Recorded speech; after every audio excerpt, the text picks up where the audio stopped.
Forms. We just talked about how a form is a call to action, but we wanted to set this apart and talk about it separately. Forms are a wonderful way to build your mailing list so that you can gather leads and then nurture them. A person shows interest in your services and they're willing to give you their personal information, such as their name and their contact information. This is a great start. It gives you a warm lead.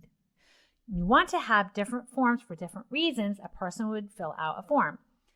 We have a forms lesson in our full course on it that does a deeper dive into this, but just think of different reasons that people would want to fill out a form and create different forms for different reasons.